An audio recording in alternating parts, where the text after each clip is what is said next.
In the last episode, Princess Precious, Amaka's evil sister, and Farouk, the leader of the Ashimari warriors, prepared to raid Dyke the hunter's house, where she thought he and her friend Elizabeth would be hiding, in a desperate bid to kill him and stop him from ever marrying her older sister Amaka, helping Amaka steal the throne from her. That morning, Precious took the Ashimari warriors and charged toward Dyke's house in a quest to eliminate him once and for all. When they arrived at his house, they banged at his door, knocking aggressively. Hunter Dyke, come out, you traitor. Your fate has been decided for your treachery. You thought you could escape us. Well, you couldn't. Come out and I promise your death would be swift, Precious exclaimed, as Farouk and the Ashimari stood behind her in support. After Precious spoke, there was no response from the door for several minutes. So Farouk said to Precious, Princess Precious, the hunter is obviously a coward and is afraid to come out and face us. Let us break down his door and drag the coward out in disgrace. All right, we would do just that, Precious responded. So with their great strength, Farouk and the Ashimaris broke down Dyke's door and raided the inner chambers of his house. They did this for several minutes only to find nothing inside. Not a single soul. Indeed, Dyke wasn't at home when they were knocking. But the house wasn't totally empty. You see, after the Ashimaris raided the house from the frontage and found nothing, not Dyke, Elizabeth, or any incriminating element, they went to his backyard where he cooked, and it was there that they found some suspicious artifacts left behind. There was a kettle that was still exhuming faint clouds of steam from its head. The kettle was placed on top of a firewood burner right in front of the backyard. And right there in front of the kettle, there were 2 cups half filled with tea, placed in front of 2 sits. When Precious saw this, she immediately got down from her horse to go and investigate the matter. She touched the body of the kettle and that of the cups and noticed that they were still warm to the touch. She then exclaimed loudly, They knew! They knew! Who knew? Farouk asked in confusion. What are you talking about? Precious then responded. Dyke and Elizabeth. They both knew we were coming and probably fled the scene as soon as they could. How could you possibly know that? Farouk asked. Well, dummy, there are 2 teacups that are still warm and a firewood cooker that still has red coals on it. What else do you think? Precious responded. Oh, now I see. But how did they even know that we were coming? Farouk asked Precious. Precious then responded. That is an excellent question. I only told you about this plan last night, and then you informed your warriors. So only one of 2 things happened. Your warriors are all traitors, or I'm a fool for trusting you with this plan, because you in fact are the traitor. Come on, Princess, don't be like that.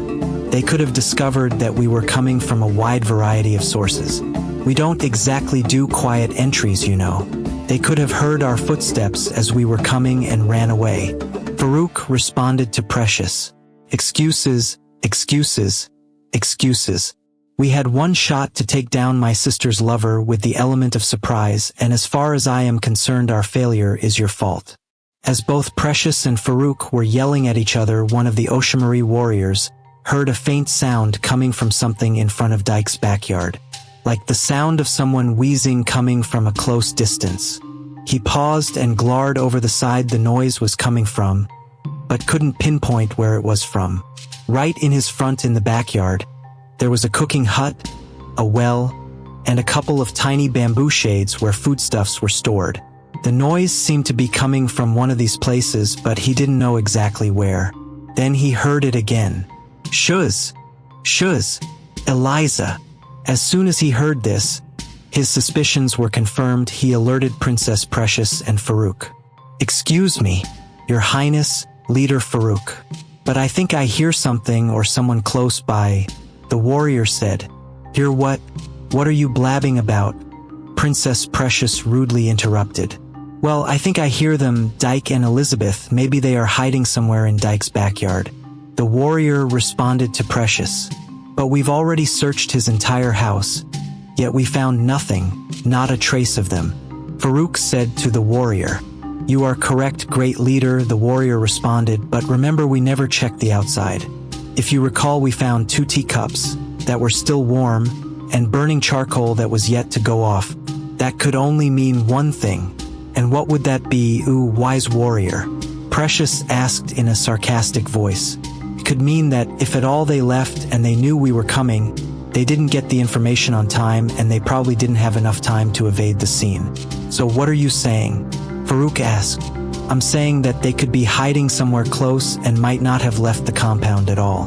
The warrior replied, Farouk. As soon as Precious understood the analysis made by the warrior, she quickly instructed. Well, what are you all waiting for? Start searching the foolish hunter's yard. So all the warriors, including Farouk and Precious, began searching Dykes' backyard rigorously. They searched the entire compound, knocking down the cooking hut and the bamboo shelters. And with each search, they were eliminating possible locations where Dyke and Elizabeth could have been hiding. As this was happening, Dyke and Elizabeth were hearing the tremors that were induced by Elizabeth and the Oshimari warriors pacing around Dykes' compound. And the reason they could perceive this was because they were literally 100 feet below the surface, underground, floating in the water, and trying their best not to move or make the slightest sounds, in order not to give their location away. Now you see the day before Precious and the Oshimari warriors raid Dykes' house. Elizabeth had followed Dyke home to prepare for the journey to the Agba evil forest. When they both arrived at his house, Dyke quickly went in to change to his casual clothes, so he could go to the kitchen and prepare food for Elizabeth, his guest.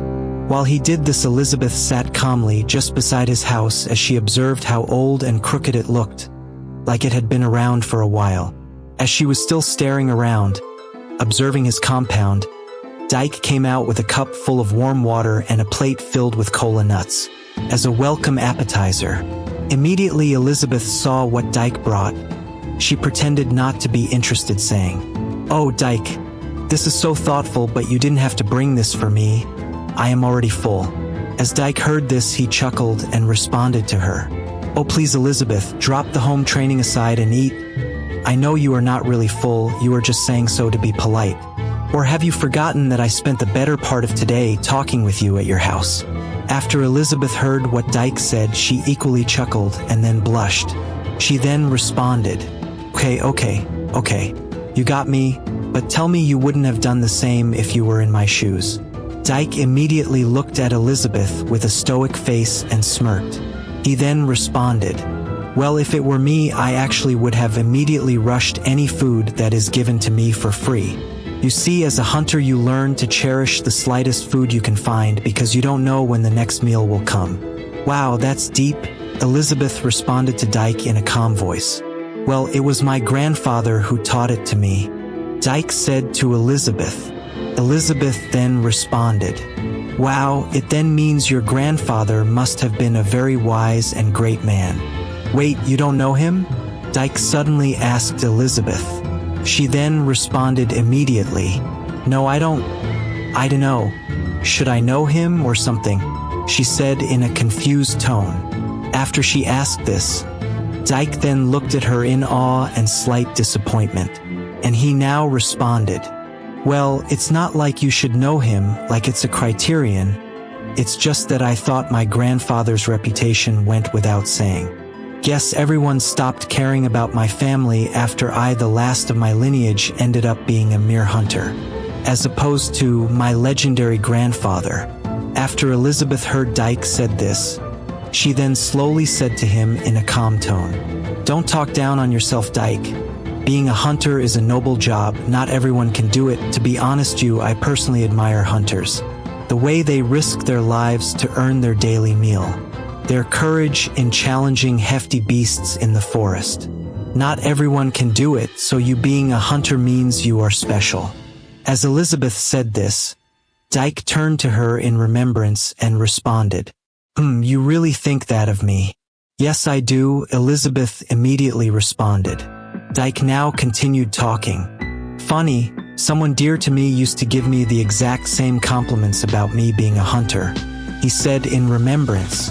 Elizabeth then responded, "Oh really? What a coincidence. You see, if two people are saying this, then it means it must be true, huh?" "Yeah, you are probably right," Dyke responded to her. Elizabeth then became curious all of a sudden and inquired from Dyke, This person who is dear to you that told you this, was it Princess Amaka? She asked with a shaky voice. Dyke then immediately responded, yes it was. He then immediately followed up on the question and asked, how did you know she was the one who complimented me in a similar manner? Elizabeth then gazed into the distance and then turned to Dyke and responded, you know, Princess Amaka and I were once inseparable friends. We played together, got into trouble together, and even gossiped a lot together. You don't say. Dyke responded to Amaka in a surprised tone. Yeah. Elizabeth replied, and one of the things we discussed during that time was our mutual adoration for hunters. She said. Oh wow, Dyke replied. Well, this puts things in perspective, he then asked. But Elizabeth, if you and Princess Amaka were this close to one another, however, did you guys stop being friends? More or less you guys became so torn apart that you even once championed a plan to almost have her killed.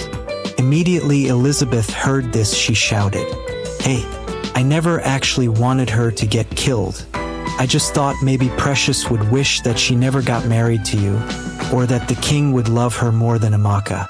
But things just went out of hand. Okay? Dyke then responded in an indifferent tone. Alright, whatever you say, Elizabeth. Then Elizabeth responded in a defeated voice. But you are right, as I and Amaka were so close when we were little, it only begs the question of what actually happened between us. The truth is, to be honest, I can't really pinpoint how it happened. All I know is that as close as I was to her, I once approached the royal palace for a favor once I was in pressing need. You see, my family was about to be blown out of the water because of a financial crisis we faced as our farms kept being attacked by savages all of a sudden. This sudden crisis cost us our livelihood, and so we were fast plunged into a life of abject poverty. One day, I decided enough was enough and tried to use my connections with the royal family, Princess Amaka, to alleviate our predicament once and for all. Even though I had swore never to use my affiliations for personal gain prior. That day I went to the royal palace. But to my greatest surprise, the guards had informed me that Princess Amaka wanted nothing to do with me because of my family's condition. I was hungry, helpless, and desperate, and I just got info that my best friend wanted nothing to do with me while I was at my lowest point. Did you believe what those guards told you? Because that doesn't sound like Princess Amaka one bit. Dyke suddenly interrupted Elizabeth. Elizabeth then responded to him. Well, to be honest, initially I didn't believe them one bit, and I challenged the authenticity of what they had said. But it was not until Princess Precious showed up and the guards repeated exactly what they had told me, in front of her, without flinching. That very moment, that was when I knew it was real. Dyke then exclaimed in a loud tone, I can't believe it. So Princess Amaka can be so heartless. Is that even possible? I've never seen that side of her in our relationship.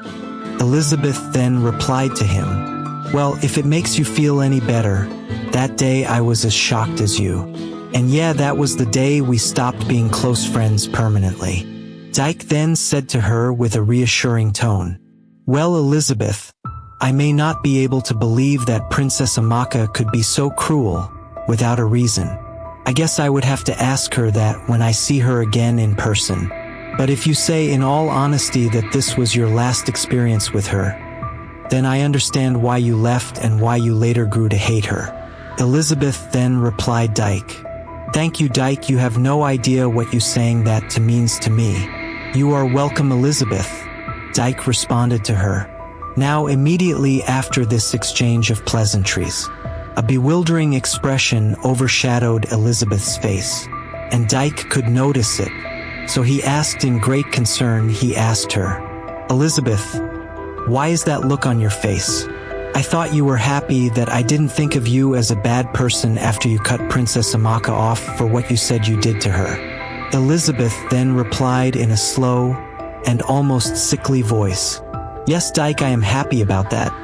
But something about how I and Princess Amaka ended things has been bothering my mind in light of recent events. Dyke then leaned in closer in curiosity and asked her, "And what would that be?"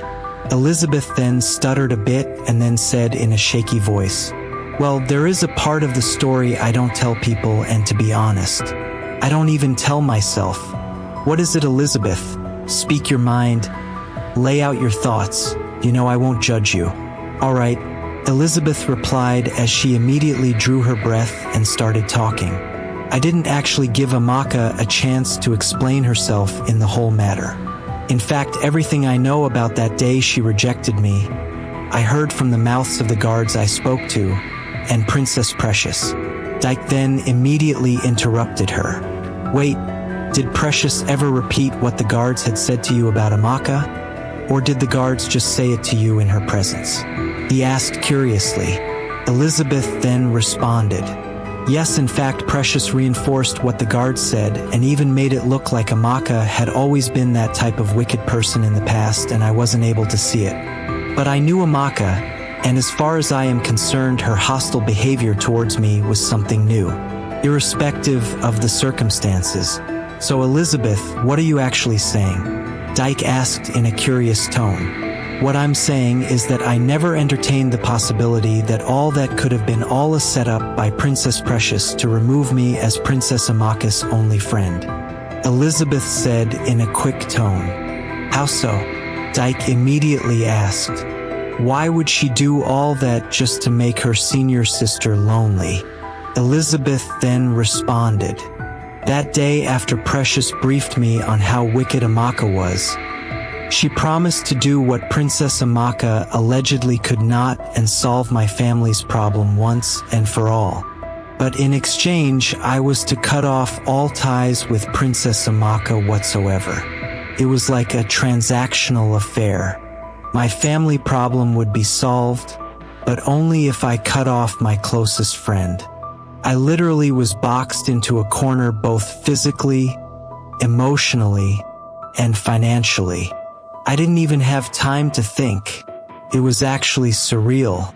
And ever since then, I became the pet of Princess Precious, and so did my parents.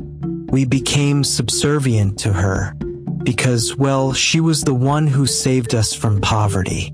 But after hearing what that guard said before he died, I could only wonder, was it all a..." Dyke then immediately interrupted her. "What guard? What are you talking about?" Elizabeth was immediately stricken with shame as she began sobbing. "It's all my fault. It was all my fault," she cried as Dyke watched her in utter confusion. Dyke then awkwardly burst out into uncontrollable laughter. "Ha ha ho ha ha. Oh God. Not this again. Ha ha ha." As this was happening, Elizabeth was gripped with shock and discomfort. She looked up to Dyke's face only to see him laughing hysterically, but couldn't understand what exactly was making him laugh. She then asked him in great concern, "You think this is funny? Unbelievable. Here I am pouring out my heart to you, and you are over there having the time of your life. I hope I made your evening at least," she exclaimed. Dyke then turned to her, while still laughing out loud, and responded, "No, Elizabeth, ha ha ha. I'm not laughing at you. Then what in God's name is cracking you up at this very moment?" Elizabeth responded to Dyke in a harsh tone. Dyke then looked at her calmly and responded, "It's just that Princess Amaka and I were sharing stories almost exactly like this the other night, and it got to a point where she was also skeptical about what she had allegedly done in the past and was scared of sharing it with me. It's actually crazy how much you and Princess Amaka are alike." Elizabeth then looked at Dyke and then forced a smile through her frown and responded to him, "Well, I guess we are. So what was it about that guard that you were saying?" Dyke then asked her. Elizabeth then responded, "Well, that day Princess Precious and I went to my witch Aunt Agatha, the most powerful witch doctor in all the neighboring kingdoms, to cast a spell against Princess Amaka. we were met with an unforeseen hurdle. You see, Princess Precious initially wanted to kill her sister once and for all, preventing her from ascending the throne at all. Unfortunately for Princess Precious, the gods frowned upon striking dead a member of the royal family, with royal blood flowing through their veins. But Precious was persistent, and so my aunt gave her a way to still carry out the ritual. And so to strike down her senior sister, Princess Amaka, even with her royal blood. So my aunt requested the heads of 12 virgins within a span of 2 days, as sacrifice for the ritual, to force the hands of the gods. That is crazy, Dyke interrupted abruptly, with a childlike voice. Yeah, it really was, Elizabeth responded to him. It was so crazy that even Princess Precious was unable to go ahead with the ritual.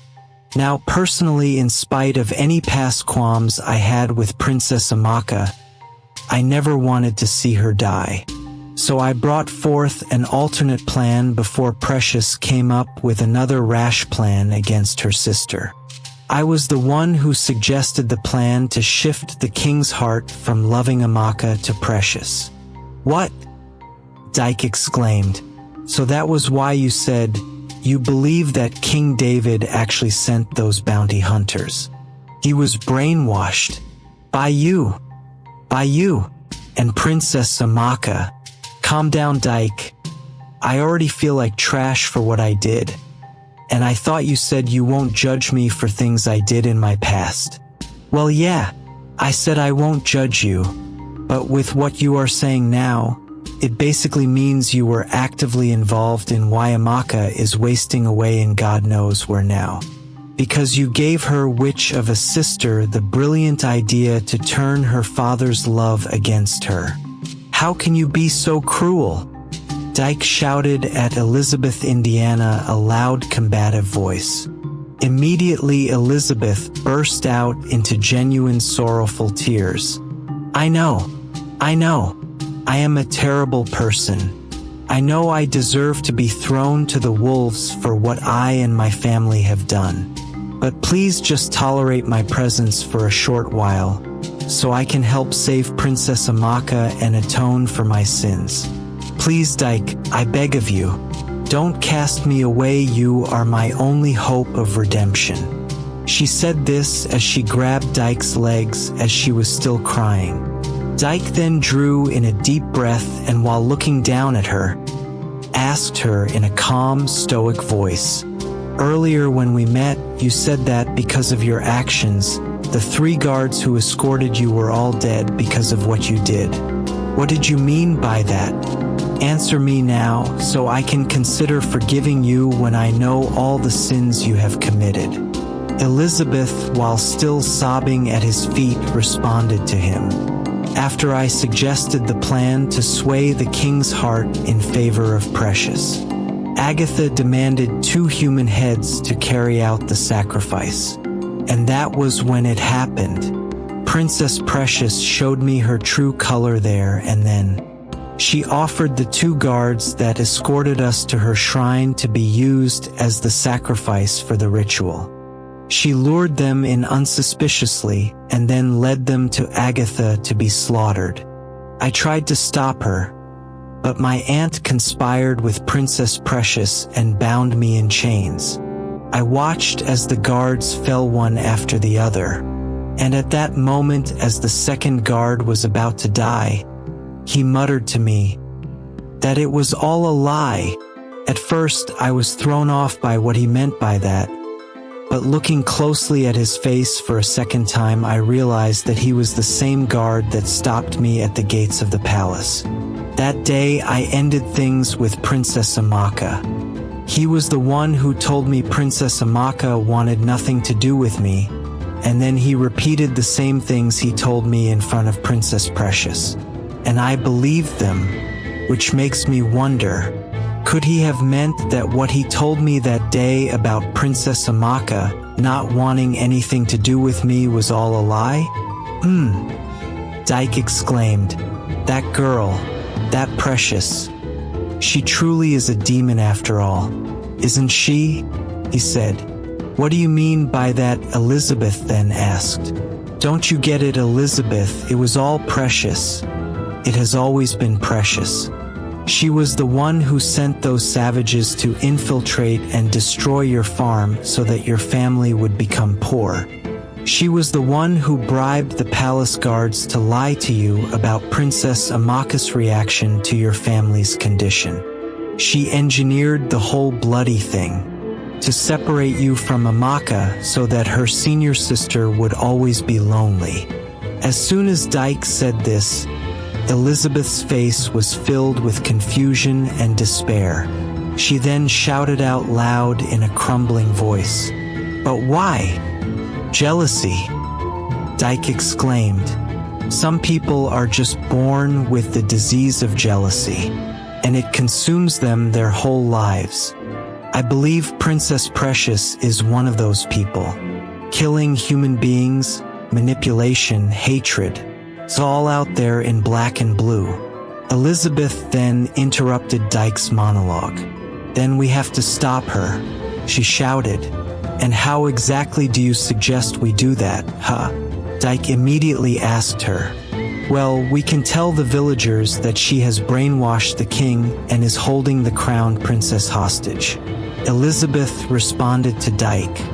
Dyke shook his head in disappointment and then said to her in a sarcastic voice, "And do you think they would believe peasants like us, accusing a member of the royal family of such grievous acts? We would be lucky if they wouldn't feed us to lions for that type of treason. So what are we going to do about Princess Precious? If she is left unchecked, she can destroy the whole kingdom. Or even worse," Elizabeth said to Dyke. Dyke then responded, "We would do the only thing we can do. We would do everything positive to save Princess Amaka from the clutches of her sister, by breaking the spell from the king's heart in the Agba evil forest. We would do whatever it takes, and hope to God that when free, my love Princess Amaka would be able to put a stop to her sister's madness once and for all," Dyke said in a reassuring tone. Elizabeth then glared at him in admiration, and then commented, "Now I see why Princess Amaka fell head over heels for you. You are so confident and recurring," she said as she stood up. "Really?" Dyke responded. "I always thought it was because of my dazzling looks."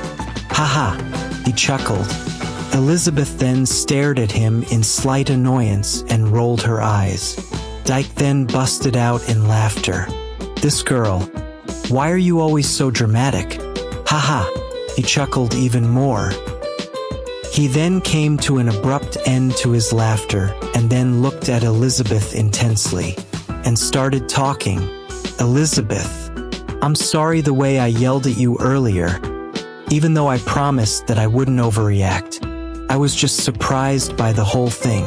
A part of me hoped that you were never involved in betraying Amaka because I've come to know you as a kind person." "Really, and why is that?" Elizabeth asked.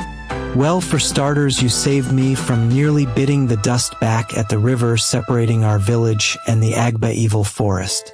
You took care of me at your house, a stranger for that matter. That shows me that you have good in your heart. Tons of them. And I'll be naive to overlook all these good things I've seen from you and judge you solely on the mistakes that you have made in the past." Dyke responded to Elizabeth. "Thank you, Dyke," Elizabeth responded to him. "I needed to hear this, especially coming from you. Alright, enough with the patting ourselves on the back. If we want to save my love Princess Amaka, we have to draft out a solid plan of maneuvering the harsh terrains of the Agba evil forest, especially as we are going to be going on this journey alone, right?" Elizabeth yelled in correspondence. "All right," Dyke said. "First, we would have come up with a plan to pass through the Sea of Serpents." Dyke mumbled as they discussed all night on how they were going to brave the journey that lies ahead of them. After they finished discussing, they both went to sleep, Now the following day, early in the morning, Dyke could hear footsteps coming towards his house as he was at sleep. At first, he thought he was dreaming, so he shook off the thought and went ahead to boil tea for himself and Elizabeth, so they could have something in their stomach before they began their journey. As he poured the tea from the kettle into 2 cups in front of his yard, at that very moment, that was when he heard the battle cry of a certain set of armed warriors, in combination with the footsteps he had been hearing all morning. He knew it was no dream, for he has heard those marching footsteps of warriors on horseback before, and he has heard their cry not too long ago too. So Dyke immediately rushed out of the kitchen in his yard, back to the bedroom where he and Elizabeth slept, and began tapping Elizabeth, who was still asleep, rigorously in a bid to wake her up. "Elizabeth, wake up! Wake up! The Ashamaris are upon us. They are coming to this house right now. Elizabeth, wake, please wake up, we have to leave immediately." With each tap, and with each minute that passed, the footstep of the warriors' horses kept drawing nearer and nearer. Then all of a sudden, in a burst of shock, Elizabeth woke up from her bed all sweaty and mumbled, "Warriors? Ashamaris? Mommy, please, I don't want to hear more stories." "It's no story," Dyke yelled at her in a loud tone, and with one final tap woke Elizabeth up. As Elizabeth woke up, Dyke grabbed her hand and swooped her off the bed. He dragged her with him as he ran towards the closest shelter from those savage warriors, his old dirty well in the yard of his house. On the way, Elizabeth asked him with a confused and disorientated demeanor, "Dyke, where are you taking me? What is going on?" Dyke then responded in a tense voice as they were still running. The Ashamaris, those warriors that attacked me and Amaka, they are upon us." And then all of a sudden they arrived at the well. Dyke then asked Elizabeth in an authoritative voice, "All right, we are here. You can jump in now." "Jump in where?" Elizabeth asked in a defiant, sarcastic voice, as she glared at him and glared at the well in front of them. "Please, Elizabeth, you have to jump in so that I can jump in too. It's the only way I can see to evade those warriors. Do you want to live or die?" he asked in all seriousness. Elizabeth then responded, "Of course, I don't want to die, that is why I'm not jumping. Do you know how deep that well could be? Do you know whether there are wild animals inside? Please, I rather take my chances with whatever danger you said is coming towards us." Dyke then responded hastily, "Oh please, Elizabeth, we don't have time to think about all that now." So he then made up his mind and pushed Elizabeth by force into the well, and right after that, he jumped into the well as well. And as he got there, he held her mouth tightly from reacting to what had happened, so that she wouldn't make any noise to draw attention to them. As just that second, they jumped. Princess Precious and the Ashamaris appeared right in front of his doorstep, as he said they would. Dyke and Elizabeth would successfully evade them up until one of the guards drew suspicions to the well where they were hiding in. As Precious and the Ashamaris searched the compound, it got to a point where Precious walked up to the well where Dyke and Elizabeth were hiding. Both Dyke and Elizabeth's hearts began racing as they knew that they had been spotted. As soon as Princess Precious looks down the well, she is going to spot us, they both thought in their hearts. But as Precious drew near about to peep down the well, Elizabeth could spot her hair go down before her hair did. And in that very moment, in a burst of desperation, she held Dyke's body tightly and muttered an incantation. "Lamuscus, Sava, Inficidiatus." And in that very instant they both vanished into thin air. Unsuspecting Precious would look down into the well and find nothing but water. Immediately Precious was stricken with great frustration and anger. Both her and the warriors have been searching the whole compound for Dyke and Elizabeth only to come up empty up until that point. So she took out her frustration on the warrior who recommended the search. "You fool!" she yelled at him. "So you have successfully wasted all our time on this wild goose chase. You Ashimari warriors are all incompetent. You can't even live up to your name," Precious shouted. "But my liege, it was only a logical suggestion to search their compound for them. If at LL they were still hiding close by." The warrior tried to defend himself. "Shut up," Precious silenced him. "You uncultured swine. How dare you talk to you princess and future ruler like that? You Ashimaris all make me sick. All of you, get out of my sight. All of you, leave. I'll find those traitors myself," she said as she cast them away. Shortly after this, all the Ashimari warriors departed the scene of Dyke House, back to their camp, as Princess Precious sped off on her horse back to the royal palace.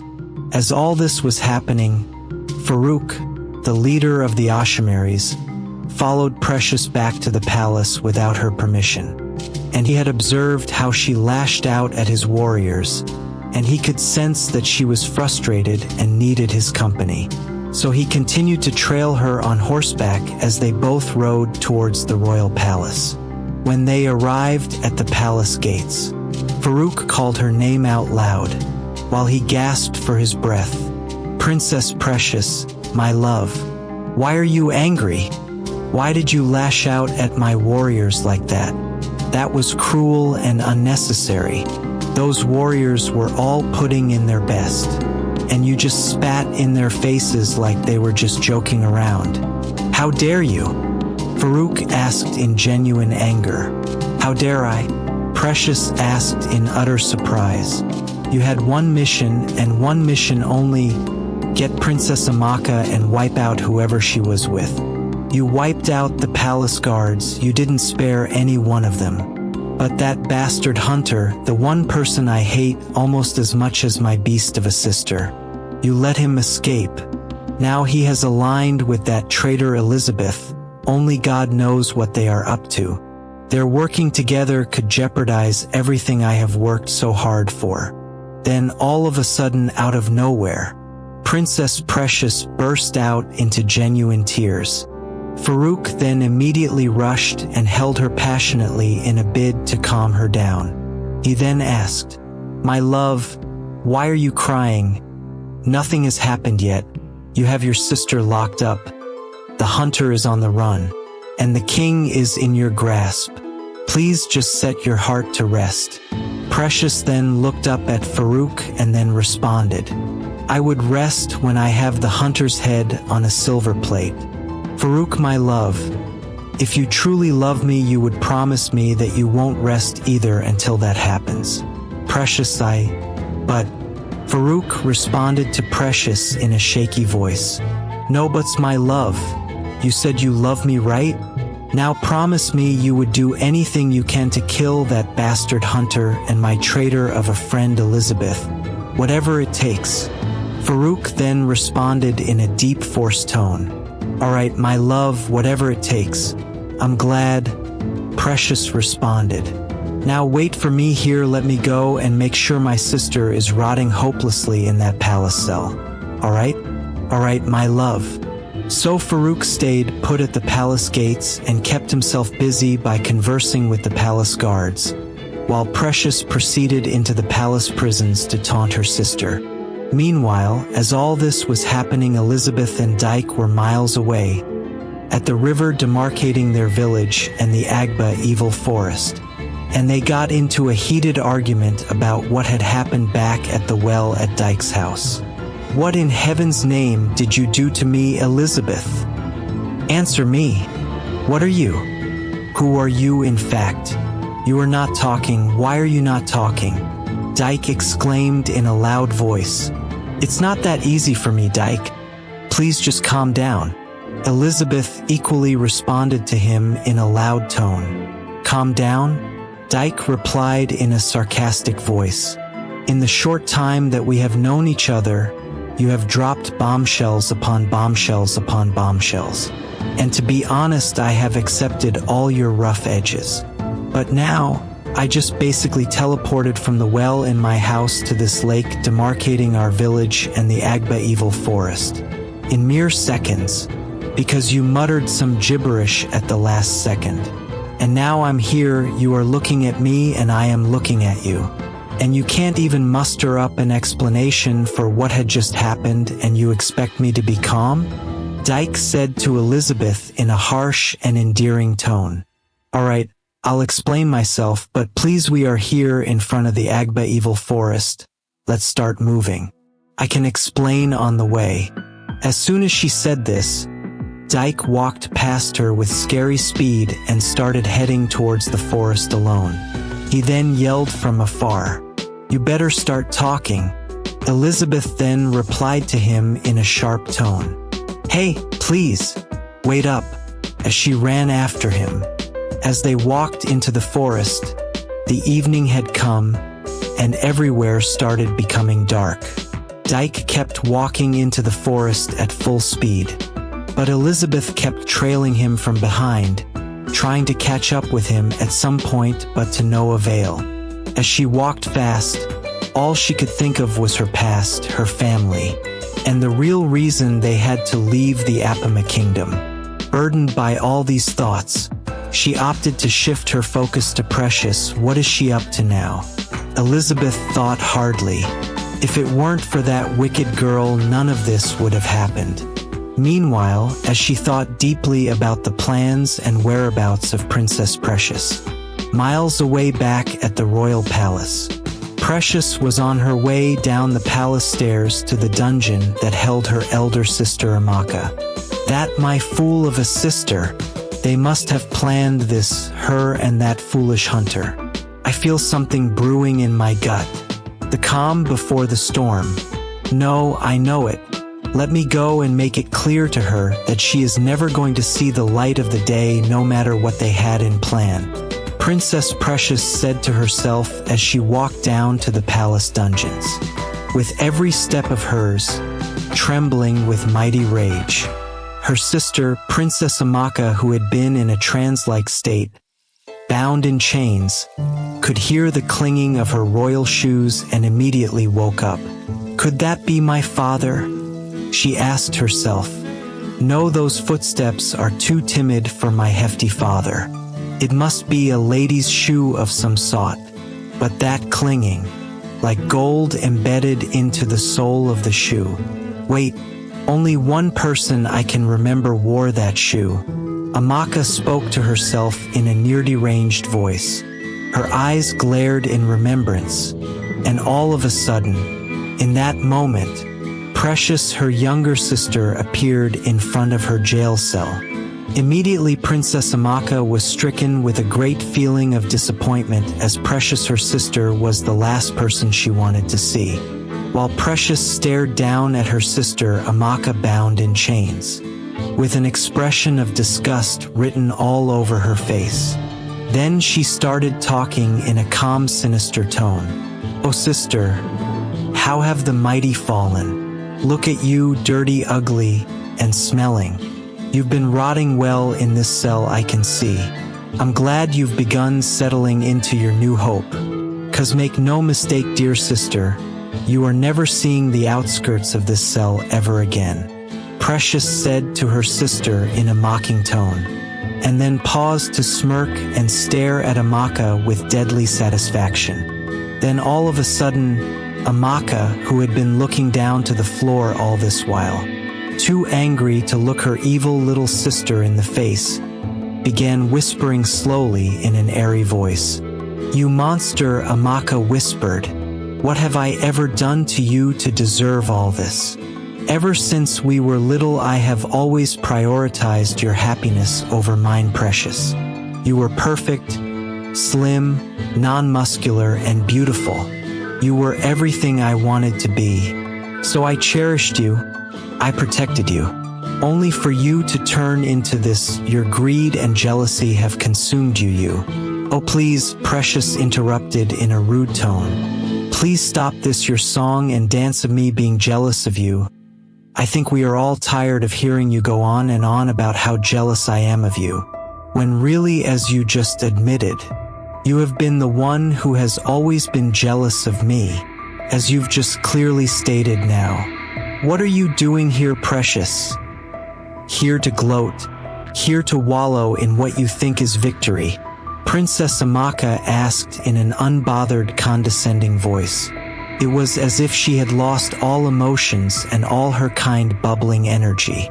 She continued to speak to Precious, as Precious looked at her in shock. Well, if you came here to gloat, well, please do it quickly and get out of my sight. I no longer wish to see you in my life again, 'cause I'm done with you, permanently, since the love I thought we shared as sisters in spite of our differences always meant nothing to you, even though I always hoped deep down it didn't. Then I think it's time we both start acting accordingly to each other. Now you little devil, get out of my sight. Monster, Princess Amaka yelled at Precious like she wanted to devour her, with her eyes filled with a newfound hatred for her baby sister. Her eyes were glittering bright red and filled with dampened tears, as she yelled with veins in her throat. It was a transformative moment for Amaka, where she finally realized that there was no redeeming her beloved sister. But in that moment, Princess Precious went from being shocked to bursting out in evil laughter. Ha ha ha. Oh, this is hilarious. Ha ha ha. You just made my day, Amaka. Ha ha ha. Then Amaka turned to her in shock and disgust and asked her slowly, do you think this is funny? Huh? You think all this is funny to you? You bastard. I knew it. What more do you expect from the devil incarnate herself? On. Big sister. Stop it, you are making me blush. Ha ha ha. Princess Precious replied to Amaka with mocking laughter. She then began talking. I have waited all these years for you to finally say those words to me. I hate you. I have waited for you to say those words to me because that is exactly how I feel about you. You sit there in your disgraceful state, judging me, thinking by spewing out some makeshift insults that it would get me in some kind of emotional frenzy. And what? I'll get emotional and release you. Think again. As she said this, Amaka's facial expression went from pure anger to having some glimmers of fear as Precious spoke. Precious had seemed to deflect all the emotions from the monologue that Princess Amaka just went on, and it threw Princess Amaka off, realizing how cold and emotionless her little sister was. But Precious wasn't done just yet. She kept talking. Oh Amaka, my foolish sister, you have always not been that bright, right from when we were kids. But somehow, Mommy and Daddy loved you more than I. They treated you like a special little gem. You are delusional, Precious. You hear me? You are delusional. That never happened. Princess Amaka immediately interrupted. Shut up. Shut up your dirty mouth. How would you know? When you were always playing the little Miss Damsel in the distress act for Mommy and Daddy. Do you know how that feels? Being born as the second child and literally being the second place in my family's heart? And the painful part is that if you were better than me, I would have understood. But you were not. You were big, ugly, and muscular. I was beautiful and charming. You were hated and rejected by most people, especially men, while I was loved and adored by everyone, even my adversaries. But yet you were still the star child. Princess Amaka then hastily interrupted Precious's monologue.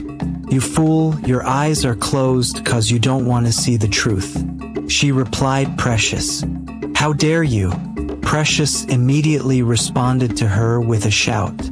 Princess Amaka then replied, how dare I what? look you in the eye and say the truth to your face. Have you ever stopped to consider that the reason mommy and daddy paid special attention to me was because I wasn't meeting up with you? That you were already perfect. And even though I wasn't ever gonna be like my younger sister, they wanted to make me feel just as loved. You tell yourself whatever helps you sleep well at night, big sister. Princess Precious rudely interrupted. But if you ever stop to think for a second, you would realize that as a little child, all I saw was mommy and daddy preferred big sister to me. That I was nothing, I wasn't the heir, I wasn't the favorite child like most lastborns were. I was nothing, just a standby, spare heir to the throne, only to become of importance if something happened to the original. So that's how you really feel? Princess Amaka interrupted her monologue. You think you weren't loved, you feel you weren't viewed as important. But you were the one between the both of us who actually got to live the princess lifestyle. Princess Amaka said. Precious replied almost immediately. Oh, please shut your mouth. This again. This your song and dance about how better I am than you. You sneaky little animal. You and father used this cover story to try to distract me from the fact that no matter how beautiful, perfect, and complete I am, I would never be the ruler of this land. But you would, and I would never have the full love and admiration of our parents. But now, through my own endeavors, I have set myself on the path to achieving all these things regardless. As she said this, Amaka was taken back and then, with a quivering frown on her lips, asked Precious in deadly seriousness. So, is that why you bewitched father? As soon as she said this, Precious was shocked and shivered the slightest bit. Then she replied to Amaka almost immediately. Watch yourself, Amaka. What exactly are you accusing me of? Precious said with fear in her eyes. Amaka, while staring at Precious, could notice this slight change and then responded in confidence. So my suspicions are true. What are you going on about, you beast? Precious responded. That's right, Precious, I saw it in full display yesterday. The way Dad spoke to me with such hatred. I have only known one person to ever carry such hatred in their heart. And that person is you. You did something to him, and very soon whatever you did would come back to bite you. Just look at how far you have gone to achieve your flimsy dream of becoming the ruler of this kingdom. Have you ever asked yourself if it is worth it anymore? After all this, what type of ruler do you think you would be if at all you succeed? A ruler that bullies her subjects. A ruler that sends mercenaries to kill anyone who opposes her authority. If you are going to be that kind of ruler, then you won't have much of a kingdom to rule after a couple of weeks. Ha ha ha! Ha ha ha! Princess Precious began laughing hysterically as she paced around with heavy steps. She then began talking. Oh sister, who is the bitter one now? She said to Princess Amaka in an unbothered tone, like everything Amaka had just said didn't move her the slightest bit. Then surprisingly, Princess Amaka also busted out laughing in a mocking tone. Ha ha ha, she laughed. When Precious saw this, she became slightly thrown off and then asked in an insulting tone, Hey beast, why are you laughing? What is so funny? Oh, it's nothing. I just realized that you are a validation vampire hiding behind the mask of an oppressed child. Ha ha ha. Princess Amaka responded to Precious. The Precious replied, How dare you? Princess Amaka then replied, How dare I what? Call you out on your nonsense? Then Precious now shouted in pure hatred, You selfish animal. Whatever I am, whatever events that led up to today, it's all your fault. She shouted at Amaka, Now there was a bucket used by the palace guards to feed Princess Amaka drinking water through a long scoop as her hands were bound by chains. Precious in anger sighted this bucket and hurled it at her sister Amaka, pouring her with water. Immediately the water poured on Princess Amaka. She burst out laughing again. Ha ha ha! Thank you, baby sister, that splash of water was refreshing. I haven't had a good bath ever since you threw me in here to rot. Very thoughtful of you to help me out now. Ha ha ha. As Princess Amaka laughed, Precious stared at her in disgust. And then in a mocking tone replied Amaka, "So, sister, it would seem like the short time you've spent in here has really done a number on your brain. Given the fact that you now find breathing air the funniest thing on the planet. I have to say, to be honest, I thought it would take at least a year before you would have completely gone mental. But it looks like I underestimated your foolishness now, didn't I? Ha ha ha! I guess you did," Princess Amaka answered Precious and kept on laughing. Ha ha ha! Precious, in genuine annoyance, now gripped her fist and started shouting. "Come on, have some dignity. This is pitiful," she said.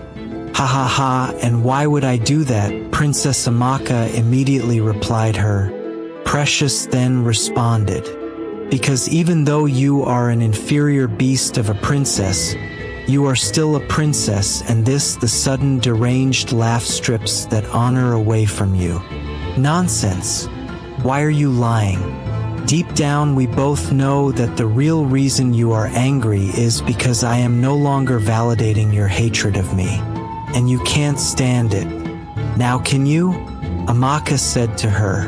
"What did you just say to me?" Precious immediately responded in shock. Then Princess Amaka raised her head, looked up to her, with a sinister smirk on her face, and kept talking. "Your need for validation is the reason you brainwashed Dad to love you and hate me instead of throwing him in here with me. I mean, if you really hate me, 'cause Dad and Mom used to shower me with more love than you, then shouldn't your anger be focused on them?" When Precious heard this, she broke down in despair, falling to her knees and shouting, "Stop talking! You don't know anything! Shut up!" she shouted, as she covered her ears with her hands and closed her eyes. She then screamed for the second time, "It's all your fault, you beast! Everything is your fault!"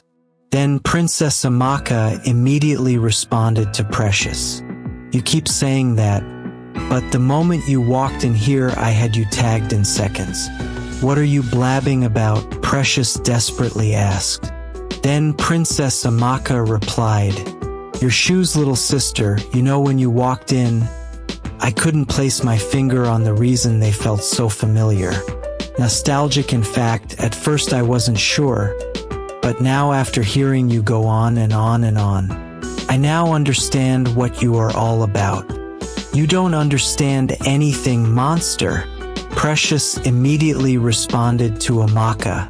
Amaka then replied to her, "Those shoes, they belonged with our dead mother, don't they? Lovely Queen Zainab of blessed memory. Or in other words, Mother, how dare you bring my mother into this?" Princess Precious furiously asked. "She was my mother too," Princess Amaka responded. "Then if you feel that way you wouldn't have brought her into this." Precious instantly responded to Amaka.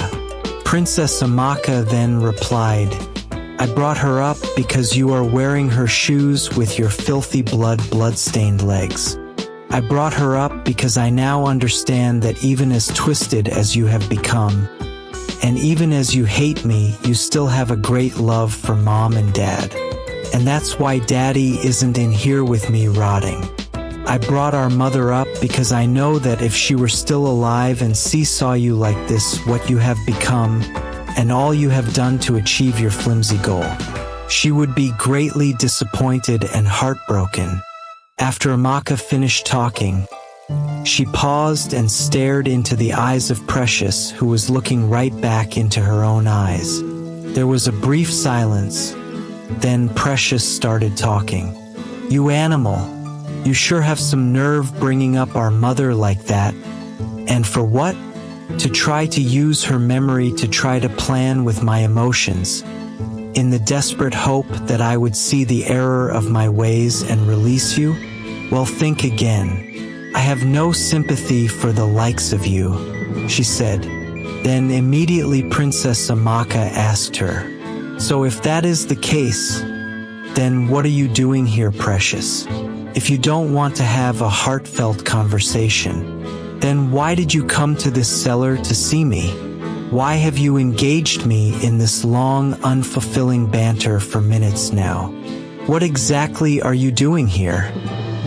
Almost immediately Precious looked at Amaka with an aggrieved face and then began talking. "Do you really want to know? The reason I came here is to remind you that I'm out here and you are inside that cell, and that is never going to change. The reason I am here is to tell you that I have killed your little boyfriend Dyke, thus extinguishing any hopes of love you had." "No, it can't be. You couldn't have. You monster!" Princess Amaka shouted almost immediately and began sobbing. "Yes, that's right, he is gone," Princess Precious replied to her sister's groans. And then she continued her monologue. "I came here to remind you that this is how things are always going to be. You are going to be. I am always going to be better than you, always going to be smarter, faster. You never had a chance of being the ruler of our land, because I have always existed." Princess Amaka, who had been sobbing for her lover Dyke's supposed death, couldn't stomach Princess Precious's yapping anymore and then began shouting, "Get out! Get out! Get out of my sight, you evil monster!" she exclaimed. Then Precious retaliated and also screamed, "Keep your mouth shut, you animal! You are the one in chains here, you wild animal! And for your information, so that we get everything on the record, I am not the evil one here. You are. You always have been the problem. And I am sick and tired of you always trying to take the moral high ground with our squabbles when you are the sole reason why Mom died. What did you just say to me? Have you gone delusional, you evil girl? What are you even talking about? And how am I the reason why Mom died?" Princess Amaka forced out questions through her mouth that was extremely dry from wailing at Precious. Precious then replied to her, "I don't believe it. So Daddy never told you? And I guess you never cared to find out what really happened. The night Mom died." As she said this, Princess Amaka was stunned by her words, and she was trapped in the feeling between anger, sorrow, and confusion. But Princess Precious would continue talking to her regardless. "Well, since this would be the last time I would be coming down to this hellhole to see you, I rather do you my last respects and inform you of what really happened that night. That night on your 13th birthday, that was when it all happened." As Princess Amaka heard the words of Precious, in that very moment, all she could feel was hatred, but she paid keen attention to what Precious was saying. Precious would continue talking. "That night, while you were sleeping, the Ashamaris came to the palace on a mission. They called it the Absolution. I was restless that night because I had overhead father and some palace guards discussing about getting ready for an invasion of the palace in the middle of the night. This continued till deep into the night when the Ashamaris arrived in front of the palace gates. Almost immediately, Father rushed out of the palace to confront them, and they all got into a heated argument. The Ashamaris declared that they wanted your head. since that was the night of your 13th birthday, the time you were supposed to be initiated into the Oshimari brother, if you were to be a man. Father had tried to bargain with them to spare your life, at some point even offering to die in your place. But the warriors refused. They pushed Father, King David, aside and marched into the palace gates. I could see Father from my bedroom window that night screaming an order to the palace guards to defend the entrance to the palace at all costs. Defend those walls until the last man, my servants, Father screamed. And almost immediately, the Oshimaris and the palace guards got into a huge battle right in front of the palace entrance. Unfortunately, this battle would only last for a few minutes, as I witnessed the Oshimari warriors lay waste to the palace guards like they were mere chickens. That was when I knew that those weren't ordinary warriors. They were something else. And from the unsurprised expression I saw on Father's face after the battle, he was fully aware of what and who those warriors were. The warriors then marched into the palace to search for you, as nothing was left to stop them. But then that was when it happened. Mother rushed out of the palace entrance and offered to die in your place to serve as the sacrificial lamb for their absolution ritual.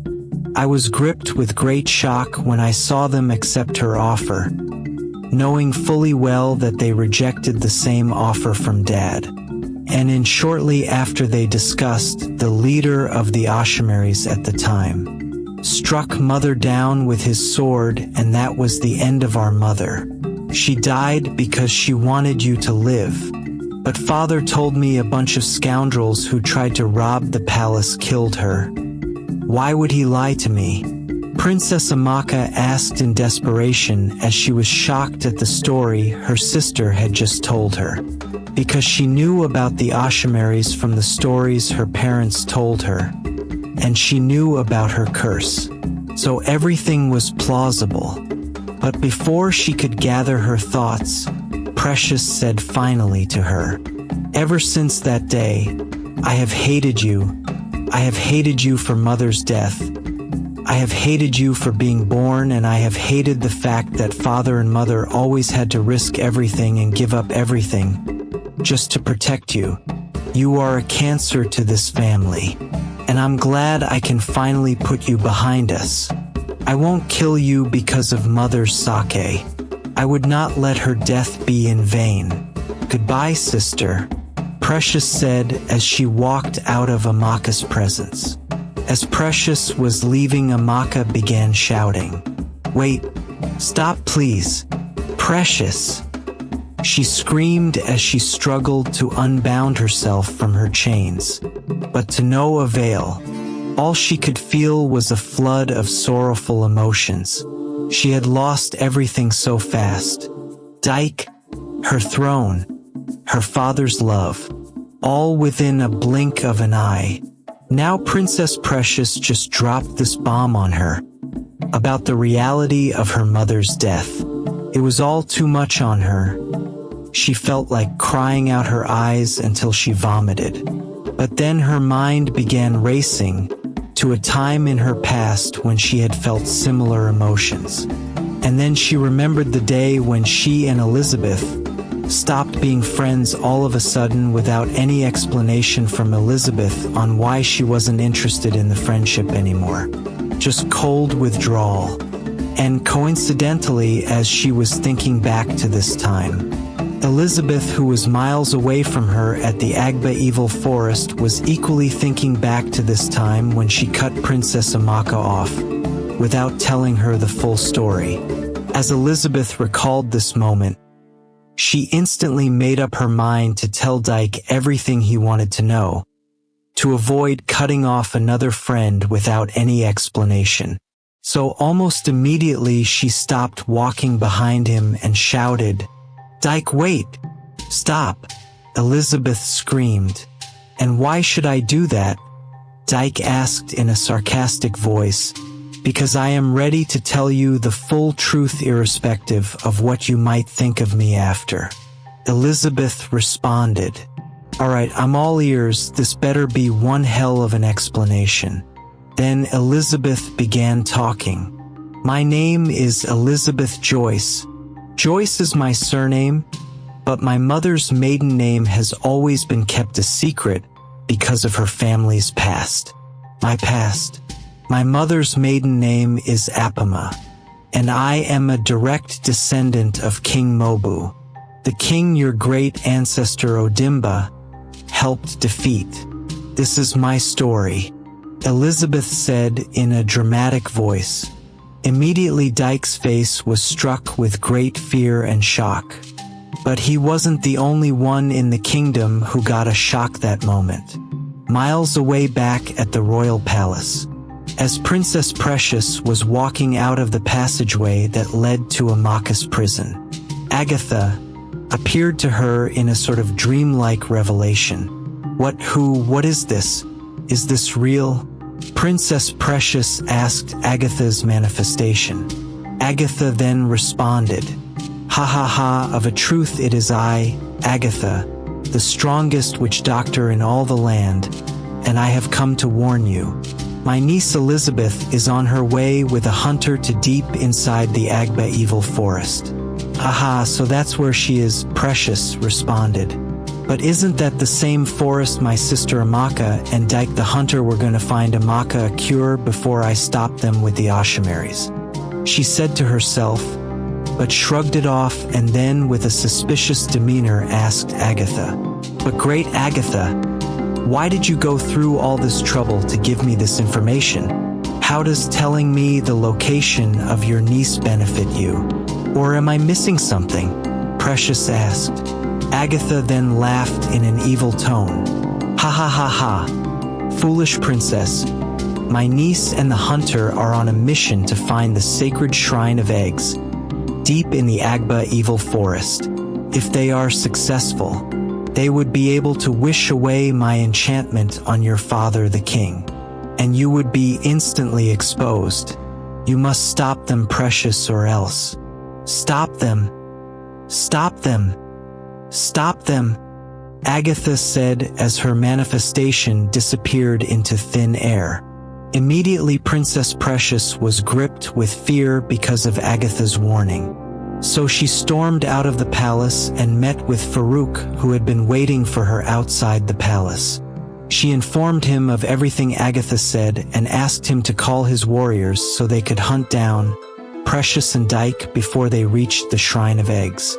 But Farouk responded to her, "My love, even if I were to send for my men, it would take till tomorrow morning before they arrived, for where our camp is far and the men had probably reached there by now.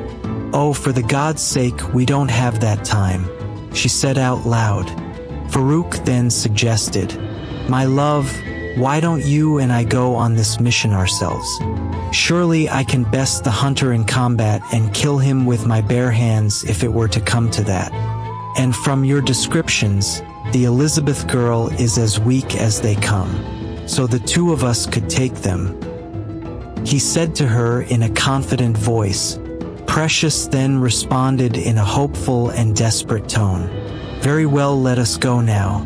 So they took two of the best horses the palace had with a few weapons and charged in the direction of the path leading to the Agba evil forest. As they rode, they had one objective in mind, and that was to find and kill both Elizabeth and Dyke so as to them from using the mystical eggs in the forest to break Agatha's enchantment of the king. Thank you for watching this story. I am grateful for all who waited for part 4. We are almost at the end of this beautiful story. The Big Muscular Princess is a 5-part story. You have seen the first 4 parts, remaining the 5th and final part, and it will come to an end.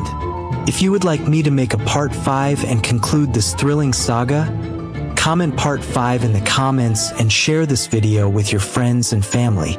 Also, like and subscribe to the channel so that you'll be the first to be notified when I drop a new video. Thanks again for watching and have a lovely day.